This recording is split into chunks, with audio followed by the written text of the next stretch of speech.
Kevin was, Kevin is a damn good mariachi. A tough guy, sensitive, like a poet who knows karate. And he loves his girl more than anything in the world. She leaves, he cries, he crashes, she flies away. And he goes, I, my heart, I,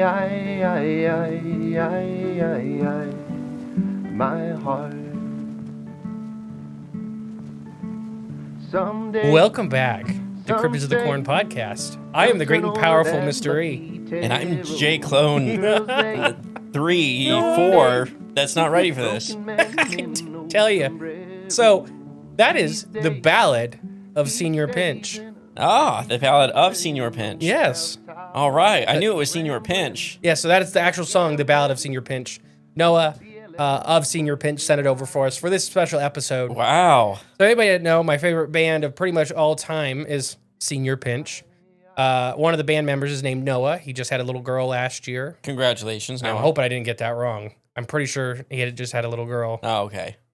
But I could be confusing with me having two little girls last year. True. Girls are on the mind. Yeah. But no, Noah is great. The band's great. We absolutely love their music. Yes. So this is something I promised I would do for Noah a long time ago. And an episode all about Señor Pinch. Ah. Which is a giant crab. Yes. Señor Pinch, the giant crab. Mm-hmm. Which, okay, we're going to get into it.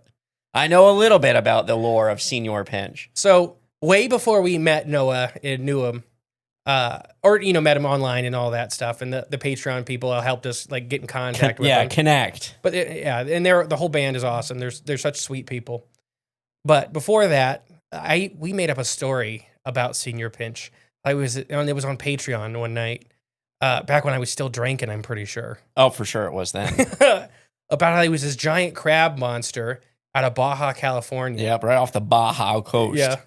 I found a collection of all kinds of giant aquatic crab monsters we're going to talk about. Oh. So this is the Ballad of Señor Pinch. All right. Well, are you going to tell them what Señor Pinch, your story of Señor Pinch, the lore you made, or is that in this going to be coming up? That's kind of pretty much it. Do you remember more than I do? I remember one thing, like what it's known for, which is chopping ships in half. Yep, and that's from the original Kraken. Yeah. So if anybody didn't know, the original Kraken, later on it was adopted and changed into like a giant cephalopod, so squid octopus, thing. Before that, it was described as a giant crustacean, and it literally would take its giant claws that they mistook for rocks, and it would pinch them in half. Yep. Yep, that's Señor Pinch. He eats baby whales down in Baja California. Dang. The lore. Yeah, so speaking of Baja California, let's just hop a little bit away to Mexico. Okay, this is Baja, Mexico as well. Right. So this is Cuernavaca, Mexico. The person that witnessed this is named Andrew. And so I believe this is translated from Spanish to English. So if there's any little hiccups here and there, it's on me, not on the submitter of the story. Okay. This happened in September of 2012. There was 4 witnesses. Andrew was the main person that turned in the story. He was 22 years old at the time. So towards the end, I'm going to just read his encounter. And this was submitted to the Pine Barrens Institute, Adam Benedict. Okay. Check out his books. Great books. Yes, awesome books. Towards the end of the summer of 2012, my family went on a trip to Cancun. Although it was pretty standard family vacation, we lounged by the pool and saw Chila Itzu and ate a ton of room service. One thing we did on the trip was going on adventure parks somewhere between Cancun and Veraco. One of the major features of the adventure park was its cantinas, which are not cantinas, cantinos, something, underwater cave features. Oh, okay. So these massive underwater caves, one of which had been converted into basically a lazy river. Oh, that's pretty sweet. And have you ever seen videos of this? I've seen videos. I don't know if it's this exact one, but this is one of my bucket list things. Is that where they like take kayak through like the caves? We have one here, Red River Gorge in Kentucky. You can kayak through a cave. Yeah. This is like crystal clear, beautiful water. You just tube through it and go through it. And most of the time they have lights hanging up in the cave. Oh, nice. So it's never like pitch black or nothing like that. Yeah, yeah. Huh. That sounds nice. And I think the water's pretty shallow and pretty moves, not fast, but enough where you're always moving. Right, yeah. But yeah, so underwater caves, one of which was even converted into a lazy river. It was in the lazy river that I had my encounter. My family and I were about halfway through the 45-minute swim. My mom was swimming ahead, my sister behind, and I felt something a little bit like a hand grab my foot. My natural and immediate response was to turn around and berate my older sister for trying to scare me.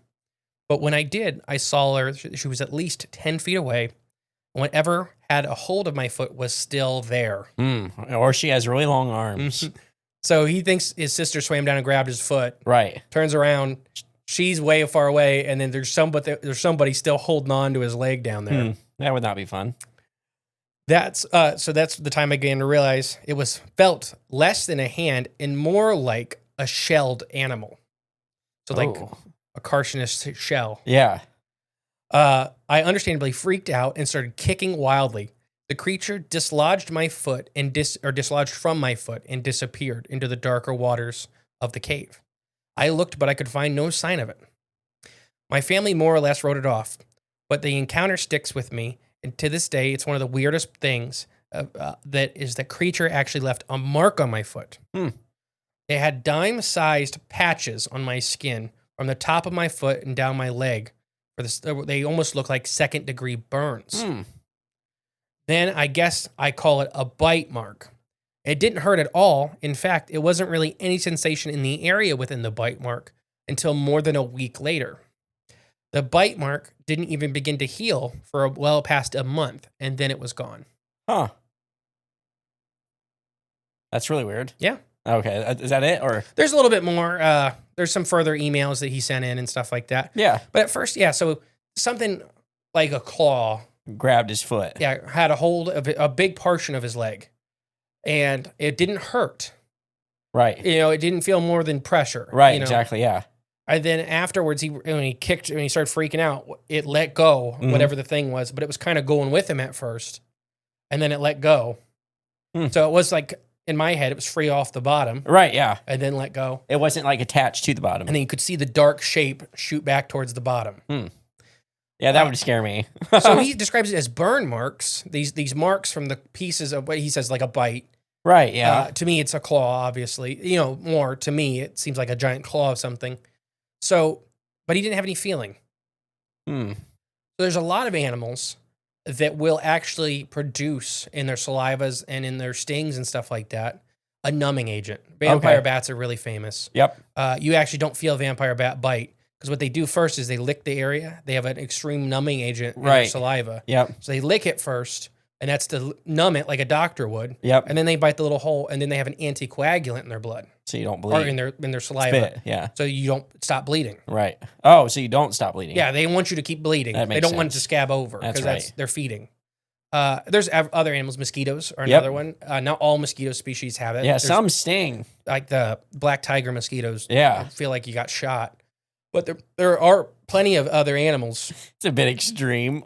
You ever got bit by one? Maybe. I don't know, but It's like shot. it's like getting shot with a pellet gun. Okay, pellet. Okay, there you go. Oh, not like a shotgun. No, it's something. I don't know. Like getting shot. No, like a pellet gun. Jeez, mosquito. Like a pellet gun. Okay, fair. No, it was bad. No, I bet. Yeah, I don't like getting bit by or They got stung feathers too. Ooh, really? Is that no? It's like that's a weird bug. That's a joke. Mosquitoes are so big they got feathers. Okay. I don't know. Oh, what? We do Freaky Fauna Friday. Of course, I'm gonna What believe is that. the North Carolina galley nipper? Oh, yeah, that's right. The giant mosquito thing. That like 3 foot across. Yeah, galley nipper. You're right. Yeah. But yeah, so the burns almost to me suggest maybe even acid a part of this, whether it's a digestion like feature or it's whatever the slime is. What was he saying too? Like the little circles or the little like indentation. I don't know. So he felt that they were much more like teeth marks from the thing. Oh, okay. To me, I get it like the conkles on a claw. Right. The big knobs. Yeah. Yep. Yeah. But it could be stingers. It could be anything from... I was even thinking, like, why not suction pads? Like a... Could be that. Yeah. You know, there's plenty of cephalopods that are venomous. Actually, some of the most venomous animals on the planet are cephalopods. Okay. Blue-ringed octopus is a famous one. Yep. Because they eat crustaceans that are much larger than themselves, so they bite and the thing has to die within a second. Now, yeah. And people die within seconds sometimes being bit by them. Well, that's for sure. I just seen a kid that had one. But I also don't think one of them could hold someone's foot.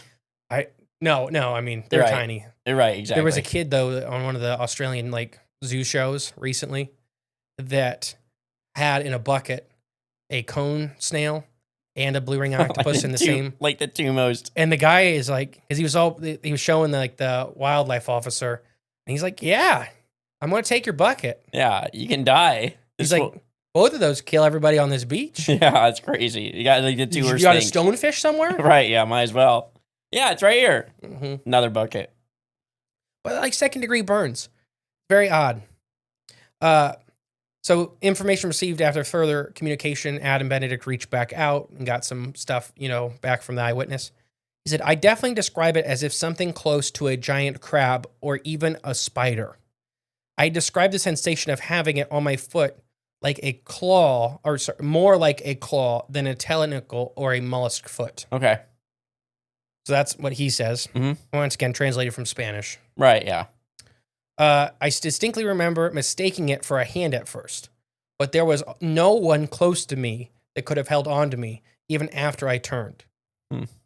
So he still gets that idea.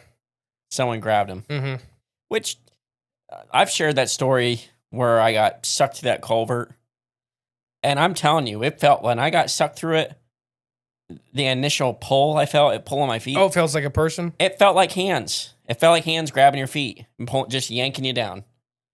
I don't know. Maybe that's just a sensation of something underwater grabbing you. It's just, you automatically just feels like hands. I don't know. You know what I mean? No, yeah, and I've been in some pretty scary situations in water, and it can feel like that. Yeah. And I think it's just your brain trying to rationalize this overall, like, encompassing feeling. Mm-hmm. Because that's just, I don't know.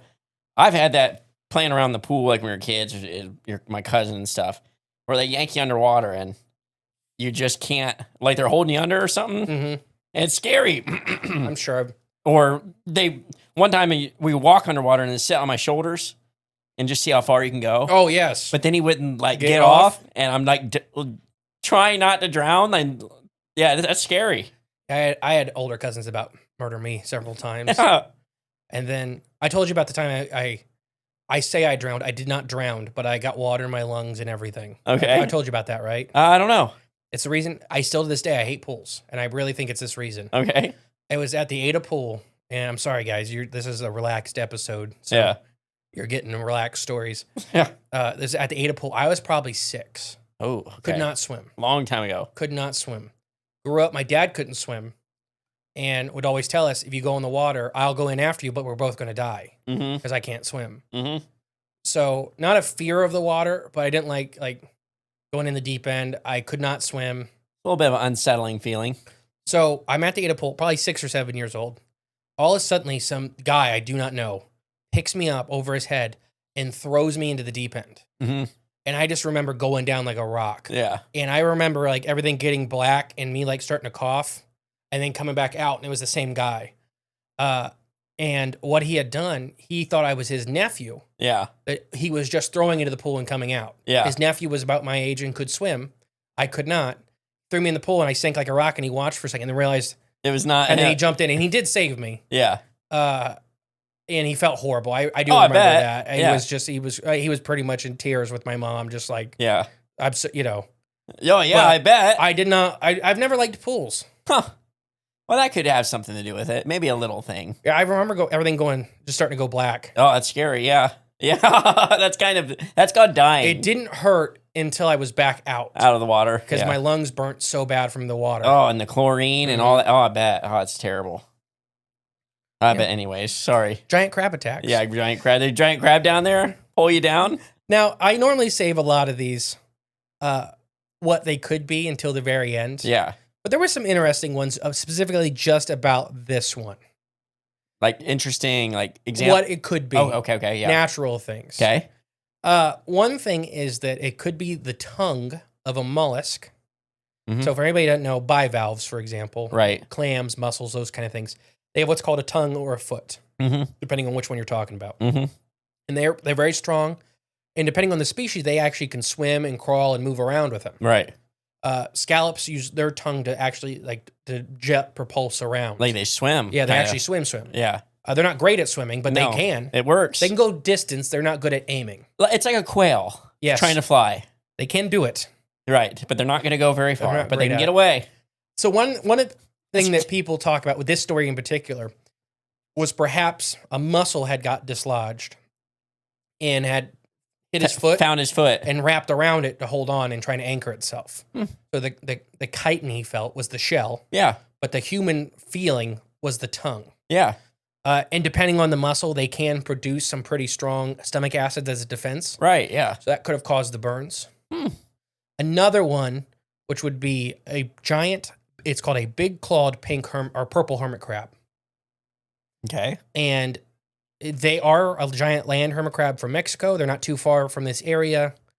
And they're pretty big. They're not humongous, right? They're not like massive. Yeah. But they're big for a hermit crab. Okay. Like the size of a pop bottle. Okay. I mean, they're big. They're big. They're just not like, when I say giant purple hermit crab, they're not like the size of a giant spider crab or something like that. Yeah. It's still small. So one thought was it was outside of its shell and it had wrapped its tail. If you know anybody to know, hermit crabs have really long, muscular tails. Go up and anchors himself into their the shell. Yep. So another thing that it could have wrapped around the boy's leg Okay. and caused stinging marks, essentially. There's little okay. anchor feet. Okay. So as it's trying to hold on to something, digging.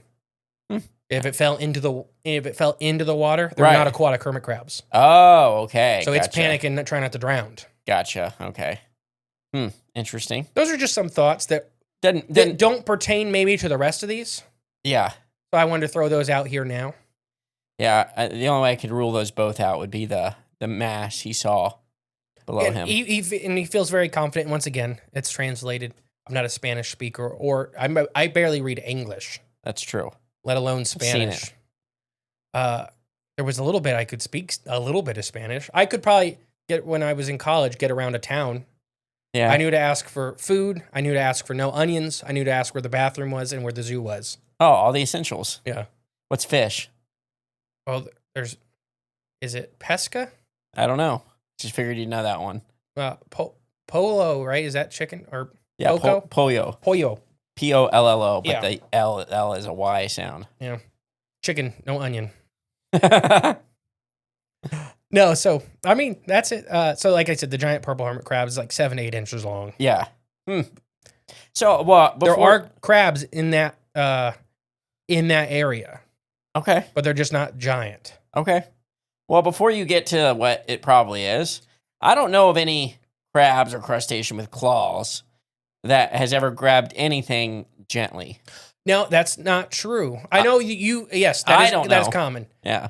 There is a giant land crab called giant zombie crabs.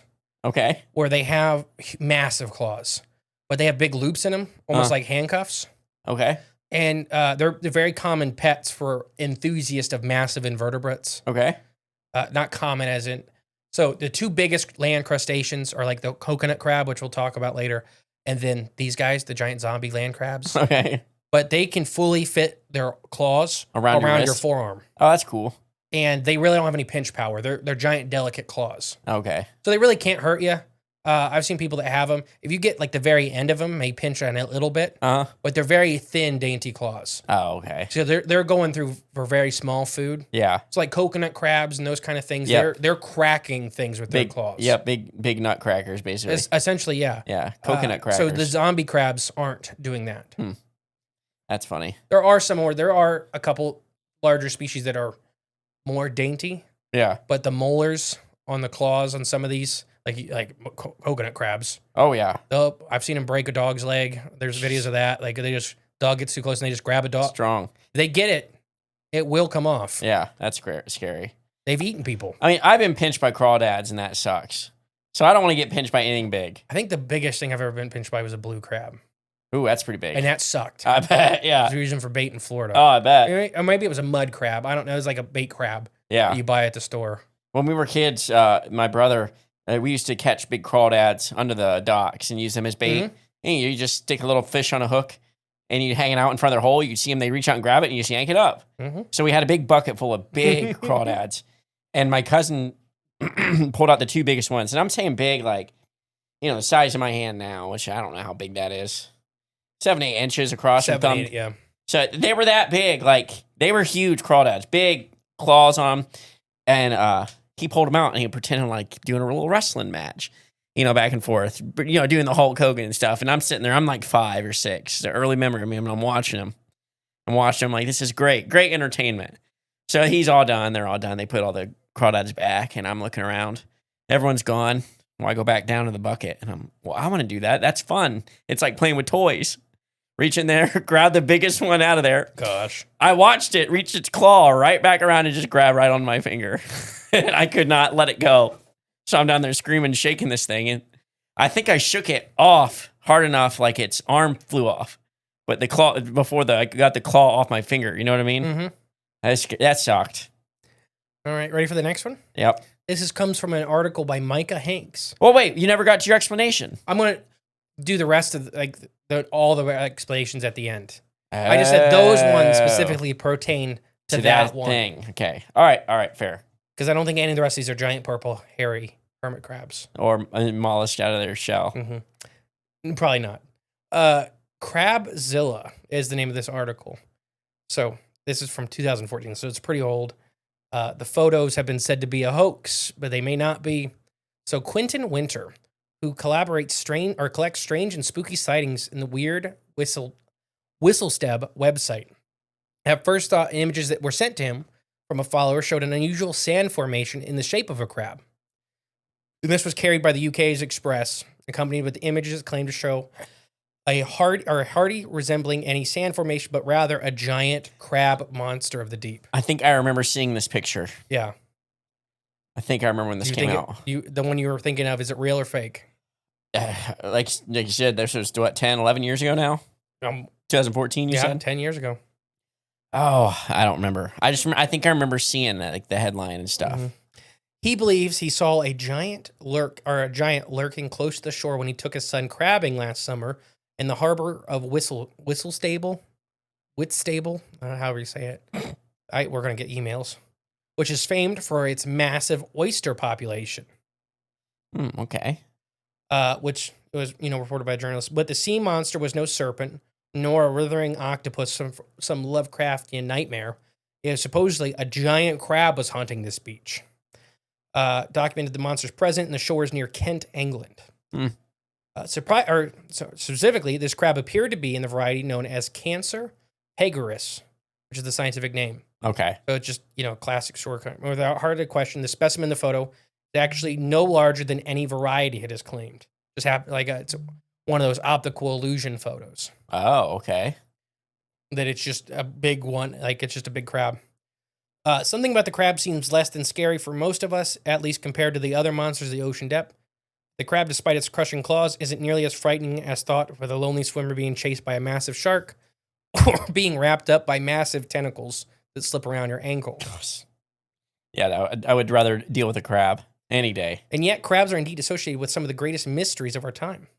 One notable theory involves Amelia Earhart with her disappearance. Oh, that's right. The crab's eating her. Sorry, I'm still getting. It's been like 3 weeks. I'm still getting over being sick. Oh, I thought you were just laughing about Amelia Earhart. No, I do think crabs could have ate her, depending on which island. If she made it to an island and she lived, yeah, I do think crabs ate her. Okay, ate her body.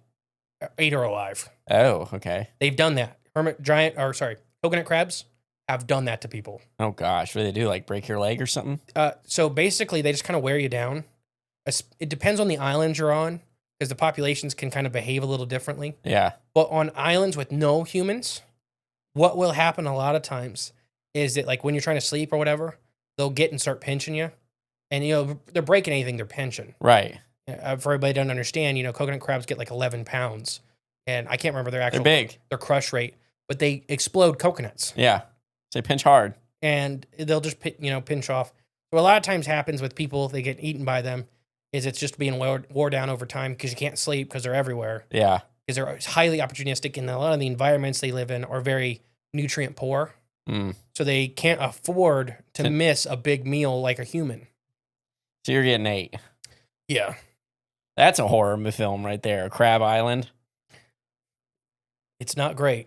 So yeah, intellectual property. We just claimed it. Crab Island. Yeah. But no, I mean, I could see her being eaten. We know a lot of people were eaten. We found a lot of remains of deceased humans on islands. Okay. A lot of shipwreck victims and that kind of stuff. Oh yeah, yeah. And that's what happened. You can see where even like some of the bigger bones had been cracked in half by these coconut crabs. Oh yeah. Like femurs and stuff like that. Especially after you're dead. I mean, they're eating everything. So, but populations that have island inhabitants tend to not be nearly as aggressive towards people or as food driven towards people. Okay. And one of the thought is that humans pretty much always mean food waste. When we eat and consume things, there's a lot of stuff on a carcass we don't eat, a lot of plant matter we don't eat. So there's always an abundance of food when a human's population has established. Gotcha. Or a scavenger. So they're used to that. If they don't want to go, there's no reason for them to go after people because there's food in trash. Right. And if you look, a lot of the famous hermit crab or giant coconut crab pictures are on trash cans. Huh. They know where the food is. Right. Opportunistic scavengers. Yep. Ready for another giant crab? Oh yeah. The mamba mutu. Okay. From Africa. Oh. Now this is kind of some bunyip stuff. Okay. Amalgamation of things. That there are several versions of this creature. Gotcha. And one of them happens to be a giant crustacean. Ooh, all right. But others is like a giant walrus in the jungle.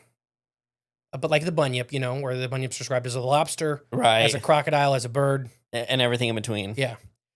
So one reputed vampire-like creature is the mambo matu. It's a blood-sucking mermaid or aquatic creature from Lake Tanganyika in Africa. Cryptozoologists seem to think these represent some kind of... They can either represent some kind of freshwater manatee people are seeing, some unknown species, or something like a giant crab or something like that. Okay. So what the people say about the mamba matu is it's a very dangerous creature. It lives in Lake Tanganyika, located near the Dominican Republic of the Congo. Do you know anything about Lake Tanganyika? Not at all. It's like if a biologist, if you could do it and not get murdered, it'd be a dream. it's a dream place to go to. There's just a lot of biodiversity. Yes. It's right on the equator. It's in the heart of one of the most diverse habitats that we know nothing about. Mm-hmm. We know way, way, way more about the Amazon than we do about the Congo. Wow. And imagine what's in there. We've talked about that in our giant snakes episode, that the Congo is the only forest in the world on the equator missing its giant snake. Oh, okay. And it's probably not missing it. We just probably haven't got a chance to go in and find See it yet. Yeah, and it has megafauna in it. It's the only rainforest in the world. That's not true. Sorry. It's Australia. the only rainforest in the world that has aquatic megafauna. Is that Makele and Bimbe? Hippos. Okay. Documented megafauna. Okay. Yeah, might have more. Because there are rhinos in like Java that swim, but they're not really aquatic. They like to swim though. Okay. And then there's like tapirs in South America, which is 400 or 500 pounds. Mm-hmm. So I think they probably are on the edge of megafauna. I can't remember, depending on where you look, what the actual poundage is. Right. But I think it's around 600-700 pounds is megafauna. Okay. So tapirs may count as aquatic megafauna.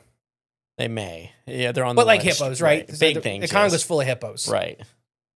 But yeah, so this lake, this area where this monster lives, is one of the least researched and, like you already said, biodiverse places on the planet. That has actual documented monsters that live in it. There are giraffes there, which the okapi. There are hippos and elephants and lions. Which is crazy. So if the people that live there are not scared of those animals and they warn you about this thing, it must be a little more frightening. Yeah. So depending on which description of the mamba matu you get, it is said to closely resemble a giant lobster. Fish like it's almost like an elongated fish lobster.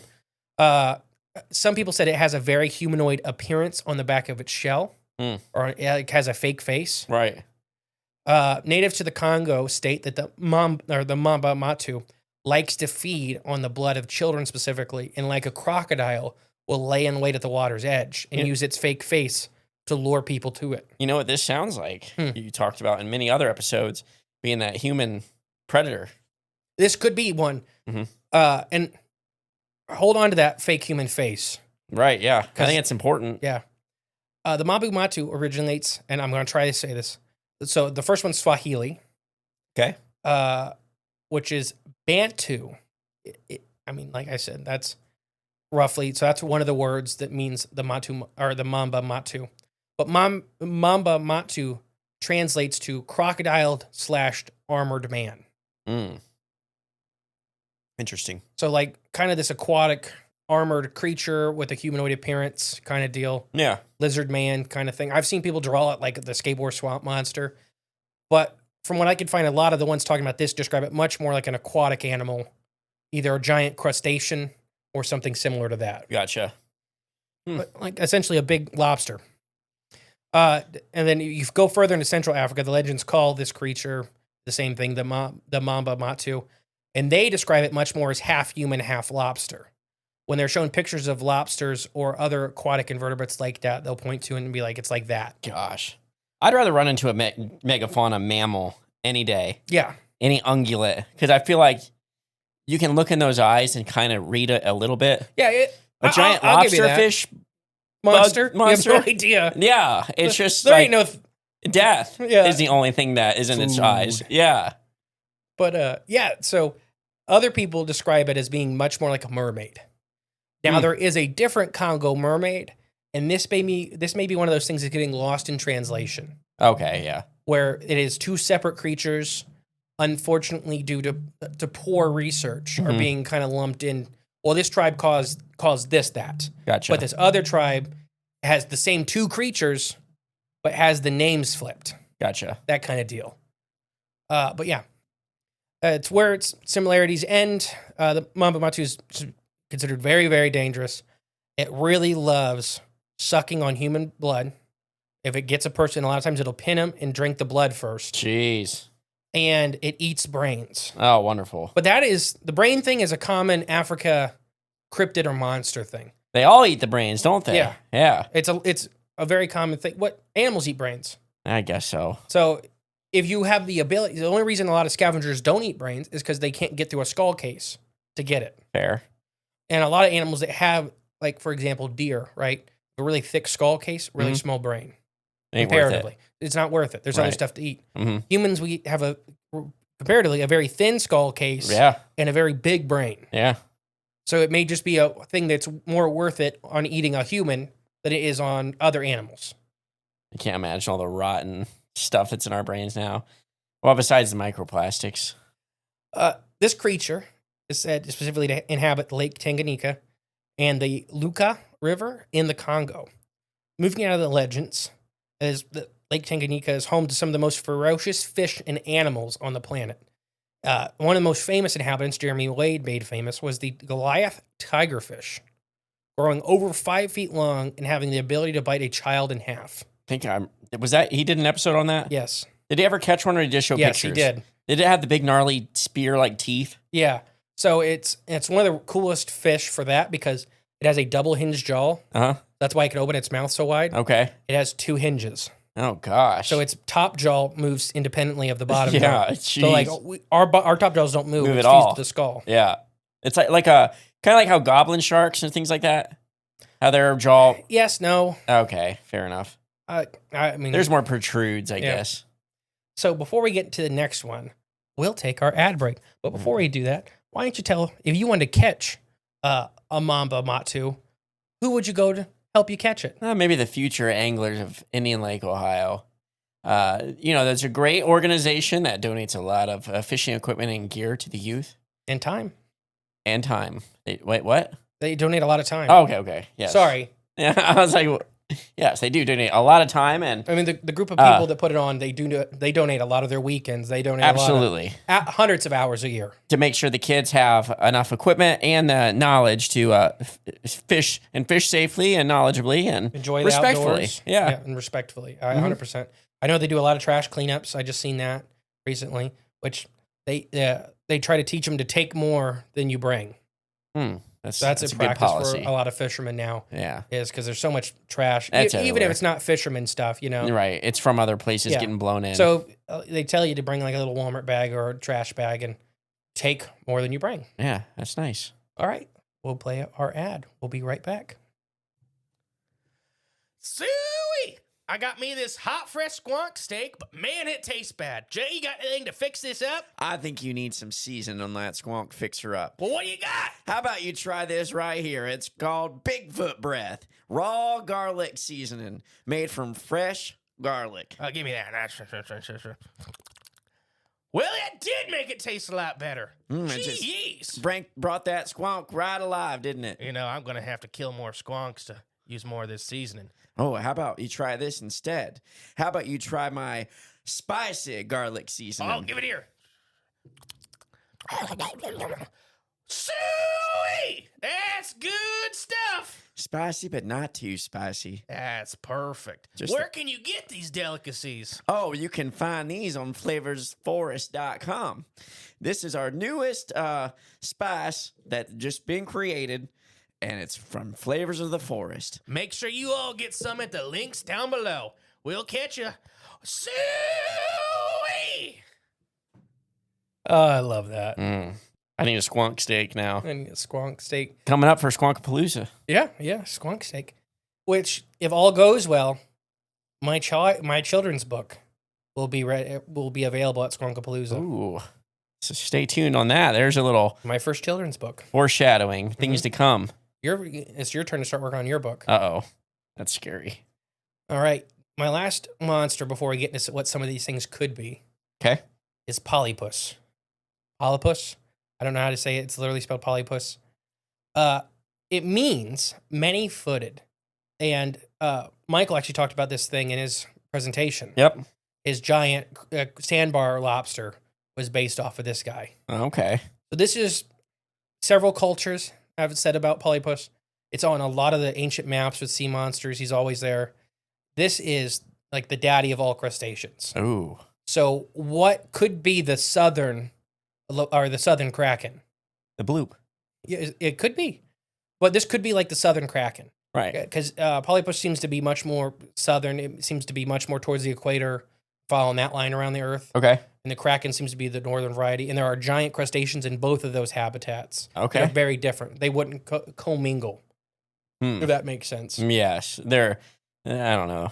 They just wouldn't mix. But yeah, it literally means many-footed. It's a huge crustacean that was said to sink boats and vessels with its massive claws with a pinch and a pinch. Señor Pinch. Most sightings took place in the Middle Ages and even into the early modern era. It was described as a huge crustacean that would come to the surface during storms specifically to sink any ship that violates its territory. Many sailors have invented many legends around it. While Olaus Magnus in 1539 drew the giant lobster-like creature, his text describes it like this, or like a cephalopod crustacean hybrid. Okay. So even though he just drew it like a giant lobster, he said it was different than that. It was like a mix between the two. Okay. But in 2019, the coast of Norway, a huge monster that looked like a crustacean attacked a boat and sank it, never to be seen again. Since then, fishermen report missing by there were later found dead floating near the shore. Ooh. So the giant crabs, the giant lobsters, Señor Pinch is still out there getting people. This was In 2019, off the coast of Norway, where a giant chunk of cable went I was missing just going to say that somebody already ruined. I did. Yeah. When? You brought them up already. The bloop? Yeah. Oh. The northern bloop. The northern bloop. No, but you got it. That we're in 2019. I did not know this till doing this episode. 2019. I could not. If anybody's in Norway, we actually have some listeners in Norway. Yeah. I can see you guys listening. If you can find more information on this and send it in, please do. I could find no more than what I've read. Okay. What people said is basically during a storm, this fishermen radioed in that they were being attacked by a monster.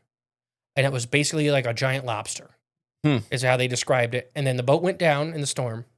And then they were found 4 or 5 days later dead floating at the shore. It's either a giant lobster or a giant, Metal Gear Ray machine the government's developing. Both. Remember the Atlantis? They combine the DNA of the giant lobsters with machine. Remember the giant lobster robot? Oh, you're talking about the movie Atlantis. Yes. Ah, It guides the entries. I kind of do, but I think Essentially, it's what it was. It was like a hybrid between a squid and a lobster. It was an automaton. Soft disclosure. Because it was a machine powered by their crystals, but it was designed and based off of a lobster and given not free will, but a lot of its own, not quite full consciousness. There was nobody piloting it. Right. But it guarded the entry to Atlantis and sank every ship that got close. Okay. I mean, there are stories of automatons being made, like ancient ones, that opening up crypts, or crypts or tombs, or where you'd step on. There was this one I remember hearing a story about. I mean, it's probably just stories, but they opened up and they found what's it called? Like an eternal flame? Yeah. And he went over and cracked it? Yeah, they stepped on a switch and it stood up and it went and smashed it. Yeah. It's interesting stuff. I don't know if it's real or not. There's that silver swan, too, is one of the oldest working automatons in the world. I've seen that recently. Yeah. It's like, it's not nearly as old as what you're talking about, but it still works. Oh, yeah. No, there's a very large history of those things. Very large. Like the Antikythera, or what's it called? The Antikythera mechanism. Yeah, that's a very complicated, whatever they say it is or could be, but either way, it's complicated. I don't know. It's the world's a lot older and more advanced than we think. So with this 2019 off the coast of Norway, it is like 100 miles from when that cable keeps going missing. And we talked about it in the Bloop episodes. That cable, the internet cable, the tracking cable, absolutely drives the crustaceans mad. Drives them batty. Because there's sharks too, but it drives them what? Batty. Batty? Yeah. So now Big Crab Daddy's he's all batty. Batty Daddy Crabby. But chopping the cord. It drives them nuts. But there was actual videos of some of these cables being covered in lobsters because the lobsters are just trying to kill the thing because it's frying their brains. Right. So now just make a lobster 150 foot long. Maybe he could just pinch through it or gnaw on it. Nature probably manifested it to deal with it. Or those lobsters did. Yeah. Or crabs, sorry. They combine their mental acuity to manifest one giant one. There you go. That's like they're fish people from D&D, where they have the power to make gods. Well, here's your Loud example. chair. Here's your example of that being true. All right, so let me hop back to the Mamba Matsu. Okay. The human-like face. Right. So, do you know there is a species of crab off the coast of Japan that has the face of a samurai on its back? Oh, I do. Yeah, I remember seeing the pictures. Do you know why? Didn't they? It resembled, wasn't it one of their emperors? Yes. And so one crab did. So they kept that one and bred it, right? Nope. What did they do? So they're like painted crabs. It's a common food crab in Japan. So it was just one of the patterns looked like that. So they started putting those crabs back. And they selectively bred the population to have more human-like faces. Right. And it got more and more and more and more human. Now it looks like it's painted on there. That's insane. From selective breeding. Because eventually they were like, we can't find any more that don't look like it. So find the one that just looks like a human. That doesn't look like it as much. Yeah. And so they just kept selectively breeding better pictures. So you already said it. Human predator. What if this is mimicking that human reflection or that human look in the water? Yeah. It's not really a face. Yeah. As in a visible face. It's a pattern on the shell or a piece of the shell that's designed to mimic that. Right, yeah. So when humans see it in the water, it looks like a person's laying down there, so they jump in to help them. Or they see a person, you're immediately like, what's that? Curious, yeah. So it lures you in. Yep. So it could be a lure, and that could be selectively bred over time the ones that look better. And there's a whole species supposedly right now of crocodilian in Asia that's doing that, acting like drowning people. Really? And putting their arms up, acting like they're drowning, so people jump in. we know about octopus doing that. Yeah. Yeah. So this could be the mamba matu. Could be that it is a giant crustacean, and I don't know how big. We'll talk about that in a minute. Big enough to kill a kid, because they talk really a lot about the mamba matu really targeting kids. Yeah, easier targets. I mean, And we talked about El Curo a couple weeks ago, and that's the same thing. Mhm. They don't really talk about El Curo going for full-grown people most of the time, but he goes for the vulnerable kids. which is a predator thing. It's just, it's what you pick. Easy meal. So that could be this. And polypus is just, the giant oceanic version, or it could be the bloop. So let's talk about big crabs. All right. So we're going to talk about the biggest crabs alive today. Okay. We'll talk about some big prehistoric crabs. And then we'll talk about what these things could be if they're not just big crabs. Okay. The biggest crabs in the world, number one, is the Japanese spider crab, which has some of the biggest, the spider crab family, if you listen to Freaky Fauna Friday, has some of the biggest and the smallest members to it of any crustaceans. So on the top end, the Japanese spider crab is among the largest. Their body can span more than 13 feet across, but their actual carapace, their center, is anywhere from 15 to 18 inches. Right. It's like a daddy long leg. Yeah. They weigh about 40 to 50 pounds. Yeah.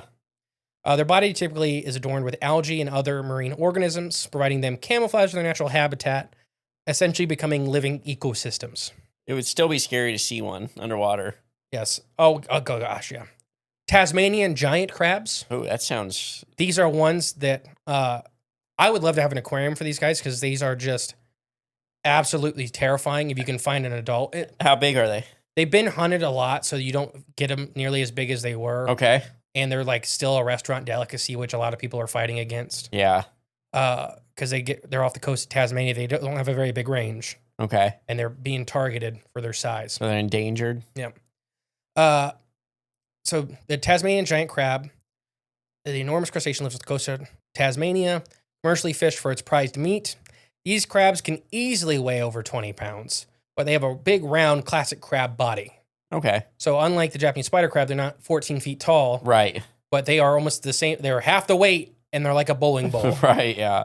And they are known for their extremely round bodies with their extremely major claws, with the biggest claw being up to 17 inches long. Jeez. So is this like what all the cartoon crabs are modeled after, basically? This is the Popeye crab. Yeah. So it's 17. So the body of the giant spider, or the Japanese spider crab, is the same size As its big claw? as the big claw in this guy. Gosh. That is got to be a meaty meal. Yeah. They live and breed in deep water. They feed on small fish, crustaceans, carrion. They pretty much anything they can catch. It helps control populations of prey species, and they are an extremely important role in the nutrient cycle off of Tasmania. And they are one of the big factors why the ecosystem, the underwater ecosystem off the coast of Tasmania is becoming unbalanced, is because they're over harvesting of these. Gotcha. Next one, coconut crabs. They're big. One of the largest land invertebrates that are still alive. It is still classified as the largest terrestrial arthropod in the world. Pacific regions from India and the Pacific Oceans, islands like Christmas Island. They, surprising, they like to climb coconut trees to eat coconuts. They can have a 40-inch leg span. Oh, geez. Okay, that's pretty big. That's leg tip to leg tip, and they weigh around 10 to 12 pounds. Are they related to coconut shrimp? No. This makes them the largest land crab in the world by a lot. Yeah. Despite their name, coconut crabs don't really like to eat coconuts unless they have to. Yeah. They much prefer a varied diet, including fruits, nuts, small animals, and carrion. But if they have to, they will. It possesses a keen sense of smell and can crack open a coconut with its powerful claws. That's so crazy. Incredibly strong. A single 10-pound coconut crab is able to lift 65 pounds with its claw. That's very impressive. So that's 6.5 times, right? Yeah. That's 6.5 times its weight. So I am 270 pounds. Oh, you're going to make me do math. No, it's like me picking up 1,500 pounds. Yeah. It's like me holding a horse over my head and carrying him around. Not a small, like a big horse. Right. Yeah. And yeah, carrying 1,500 pounds is a big horse. Like carrying a big horse over my head. Yeah. Or a with one arm. full-size cow. With one arm. With one arm. Yeah. when we talked about Amelia Earhart earlier with coconut crabs, there you go. Yeah, you get 3 of these, and they can do anything with it. And they just pick you to death. They can crowd surf her. Mm-hmm. That's what they talked about with Komodo dragons eating people too. You think they did that to her? Like crowd surfed her, and she's like, "Woo, yeah!" No, yeah. I think if and then into a giant crowd's mouth. I think if they did that, it was much more like a giant paper shredder. Yeah, just like you just start melting on their claws. So by the time she's at the end of the crowd surf, she's just bones. Yeah, crushed bones. Horrible. That'd be a horrible death. Alaskan king crabs are number 4. Ooh. These are the large crustaceans people prize for their succulent meat. That's what the show is all about. The deadliest catch. Yep. Native to the cold waters of North Pacific, they primarily inhabit the Bering Straits and the Gulf of Alaska. They have a very spiky shell. Their leg span can exceed 5 feet, and they can weigh up to 28 pounds, making it one of the largest edible crabs in the world. Wow. Sometimes also called the red king crab, the Alaskan king crabs are omnivorous scavengers. They do not care what they eat. They will eat you. They will eat each other. They will eat algae. They do not care. The rest of these, here, I'm going to pick some notable ones. The giant mud crab is a species native to the Indo-Pacific region, common mangrove forest. Have you ever watched people in Australia like try to hunt the giant crabs that are in like shallows that are like dog-sized? It's these guys. Oh, okay. And they will break your wrist. Gosh. If they catch you and you don't catch them, they will break it. Their carapace, their body can be well over 12 inches wide. They can weigh up to 11 to 12 pounds. While they're not truly land crustaceans, they can go on land for short periods of time, but they are tied to the water. They're very dark brown or black. They're color of dark mud. They're prized for large size and delicious meat, but they are formidable prey. They are omnivores, feeding on anything they can catch and detritus. And then the European spider crab, which is another spiny crab from the Atlantic. It's the Atlantic's version. Okay. It's not as big, but it's still a large crab. Gotcha. So that's all of our big crabs. So that's the biggest crabs alive today. Yep. So you have everything from, if you're living more shallow water, 10, 12 pounds, living in the deep ocean. We have some individuals, which our largest individual, I had it written, the largest crab ever caught was known as Big Daddy. Professional wrestler Shirley Crabtree caught him. What? Big Daddy crab was measured 10 feet and 2.5 inches wide. Also set the record for the longest legs of any crab. So each one of his legs was 4.5 feet long. What kind of crab was it? The giant Japanese spider crab. Okay. In 2013, Big Daddy traveled from Japan to the Sea Life Blackpool Aquarium, United Kingdom, where he lived to be about 80 years old, ultimately passing away in 2016. Oh, wow. But yeah. Big Daddy. Yeah, there was no actual weight on him because he was hard to weigh. Oh, I bet. You need a very unique scale. But yeah, he got caught by a professional crab wrestler. A crab wrestler. Yeah. Not a professional wrestler. A professional crab wrestler? Yes. What kind of thing is that? She caught him. What, you just got to keep their claws open? Hey! Yeah. It's 14 feet long. Well, one of those. You could kill one of those crabs. As long as it does.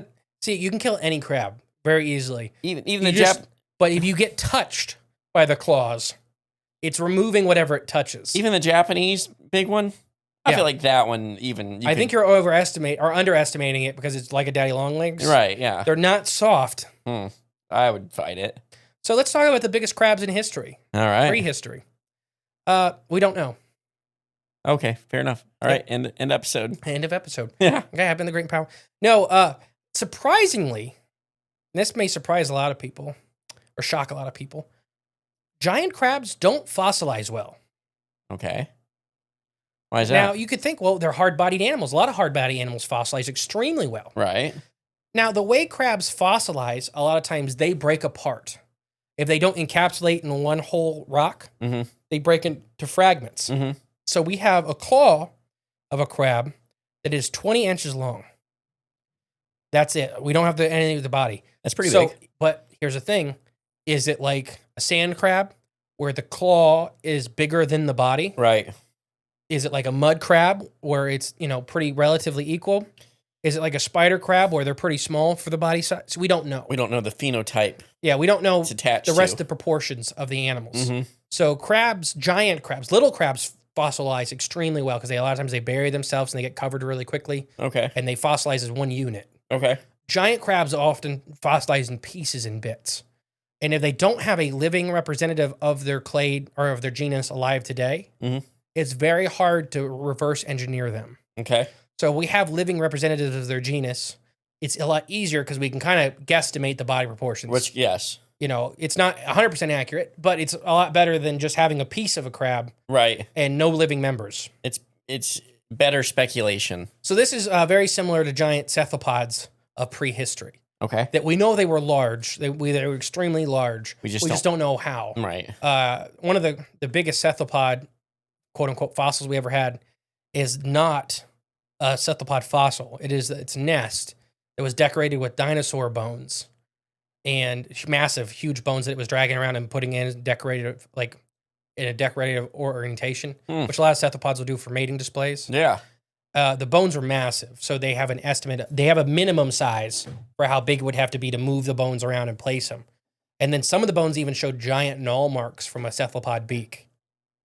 So whether it killed the animals or not, nobody will know. It could be, there's plenty of cephalopods that are scavengers. Right, absolutely. So it could be scavenging on it.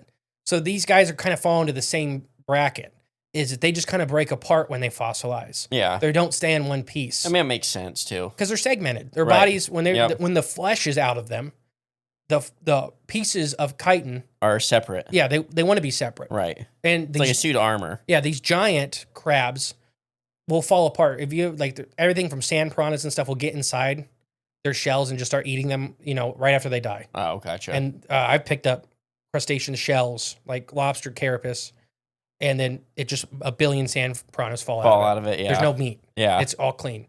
So it's hard to really piece together how big historically they got. We know they got pretty large. I've seen some scientists put them up to some of the spider-like crabs up to 25 feet wide, maybe 100 pounds or 150 pounds. I'd still fight it. Yeah. You know how that's as tall as his house. No, I know it's huge. But man, they have to taste good. Yeah. And then some of the more bulkier crabs, I've seen similar weights where it's maybe 200 pounds, and they still just break you. That's a big old crab, yeah. I personally believe they got much larger than that. I still believe there are crabs and crustaceans that are much, much larger than that. You look at their bio. Yeah. So I don't have a lot past this point for these guys. Okay. Because I just believe that there are giant crabs. I think that they are very cunning. Crabs can be very cunning. We did the intelligence episode, and we now know crabs have emotions. Right. They have joy and fear and anxiety and excitement. Who would have thought? Yeah, and they actually remember things. Yeah. So I think there are cryptic species of crab that are massive.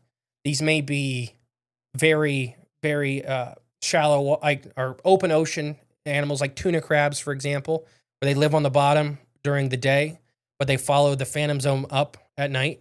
Okay. So they become free swimming at night. And this could be where we're running into these giant crustaceans that are battling ships and storms. Right? It just happens to be that they're always there. There's these, polypus is a real species of giant cephalopod, or not cephalopod, sorry, crustacean, giant crustacean that lives at the bottom most of the time. It's eating carrion and whale fall and other stuff.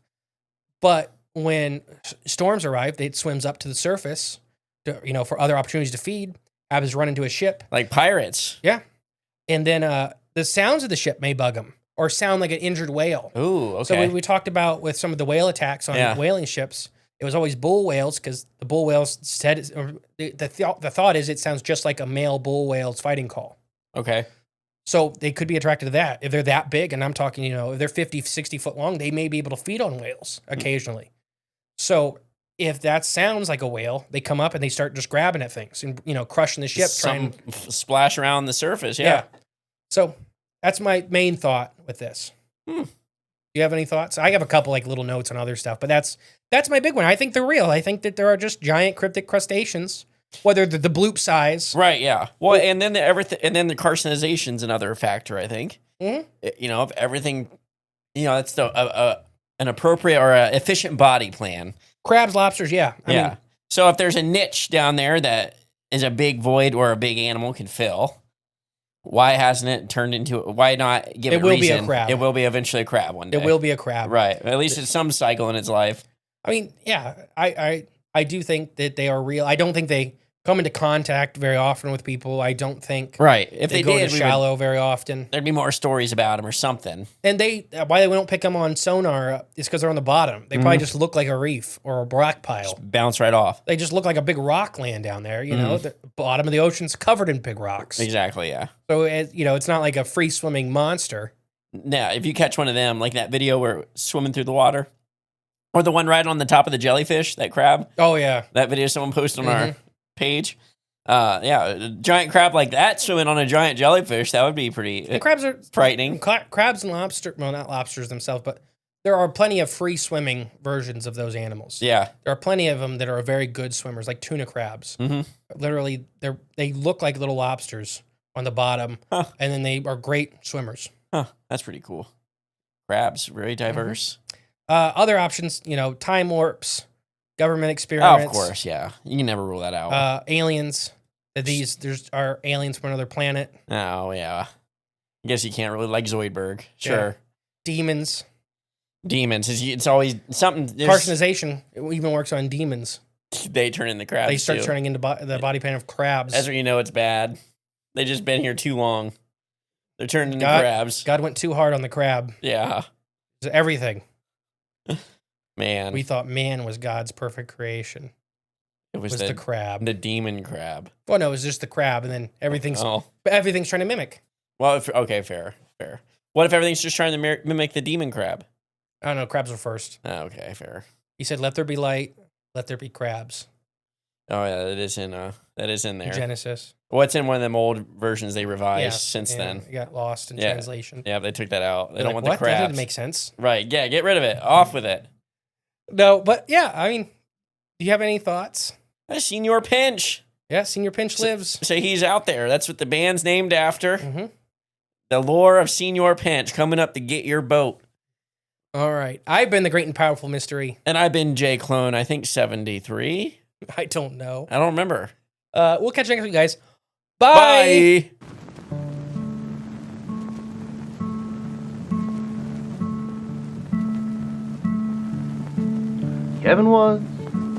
Kevin is a damn good mariachi, a tough guy, sensitive, like a poet who knows karate, and he loves his girl more than anything in the world.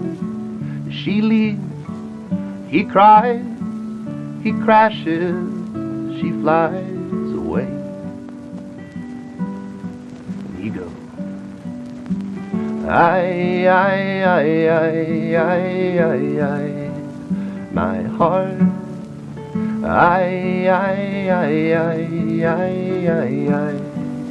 my heart. Someday, some say, he'll turn over that lucky tarot. Girls, they don't date broken men in old sombreros. These days, he stays in a cheap casita in old South Tahoe, rambling, gambling. Si él es muy borracho, and he's still going.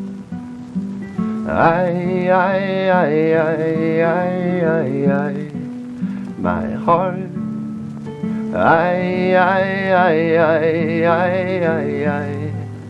My heart.